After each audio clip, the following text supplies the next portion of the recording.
नमस्कार, रेडियो मणि पर आपका बहुत बहुत स्वागत है। मैं हूं आपके साथ अभिषेक गुप्ता और अब समय हो चला है हमारे वीकली पॉडकास्ट प्रॉपर्टी वाला का।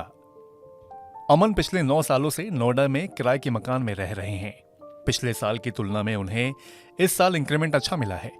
मंथली सैलरी में बढ़ोतरी को देखते हुए उन्होंने सोचा कि अब लोन पर 25 से 30 लाख रुपए तक की 1 या 2 BHK की प्रॉपर्टी ले लेनी चाहिए। अमन ने 3 महीने पहले एक प्रॉपर्टी की एडवर्टीजमेंट देखी थी जो उन्हें काफी अच्छी लगी थी और उनके बजट में भी फिट बैठ रही थी।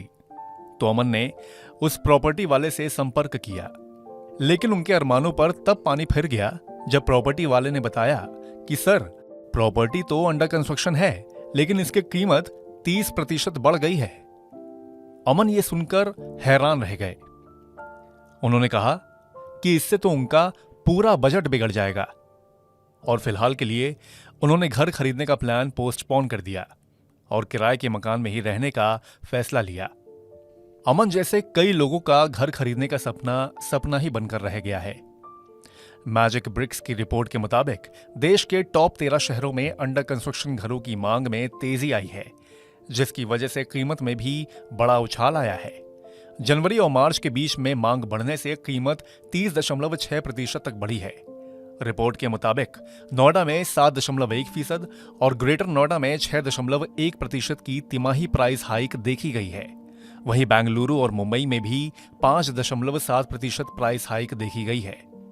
मैजिक ब्रिक्स के हेड ऑफ रिसर्च अभिषेक भद्र का कहना है कि घर खरीदने वालों ने हमेशा से ही नए प्रोजेक्ट के बजाय पूरी तरह से बनी परियोजनाओं को प्रायोरिटी दी है, लेकिन 2023 में बढ़ती रेसिडेंशियल कीमतों को देखते हुए खरीदारों ने अंडर कंस्ट्रक्शन प्रॉपर्टीज की ओर रुख किया है।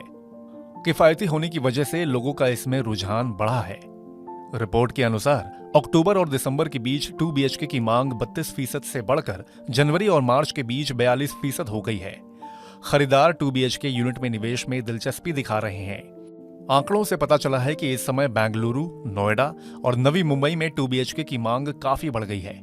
नवी मुंबई में इसकी डिमांड 18% से बढ़कर 54% हो गई है, जबकि बेंगलुरु में ये 29% से बढ़कर 45% हो गई है। दूसरी बात यह भी है कि कोरोना काल बीत जाने के बाद लोग अपने गांव कस्बे छोड़कर वापस मेट्रो शहर में काम पर वापस आ गए हैं। जो लोग किराए पर रह रहे थे वो EMI के जरिए घर खरीदने की सोच रहे हैं। इससे तो प्रॉपर्टी की कीमत में इजाफा हो ही रहा है और जो लोग नहीं खरीद पा रहे हैं वो किराए पर ही रहना ठीक समझ रहे हैं और इस वजह से किराए में भी बढ़ोतरी हो रही है। वहीं अंडर कंस्ट्रक्शन प्रॉपर्टी के रेट ही अगर 30% बढ़ गए हैं तो फर्निश कराने के बाद तो मकान की कीमत किस लेवल तक पहुंचेगी, इसका अंदाजा कोई भी लगा सकता है। ऊपर से होम लोन की ब्याज दर चुकाने की लागत अलग है। इस गणित की वजह से ही अमन जैसे कई लोगों ने सस्ते मकान की उम्मीद छोड़ दी है। तो आज के इस वीकली पॉडकास्ट प्रॉपर्टी वाला में बस इतना ही। ये पॉडकास्ट आपके लिए तैयार किया है हमारी सहयोगी चारू अग्रवाल ने। बाकी बिजनेस, पर्सनल फाइनेंस और कॉर्पोरेट जगत से जुड़ी और खबरों के लिए सुनते रहिए रेडियो मणि 9 और डाउनलोड कर लीजिए हमारे मणि 9 ऐप को। हमेशा की तरह मैं हूं आपके साथ अभिषेक गुप्ता। अभी लेता हूं विदा। धन्यवाद।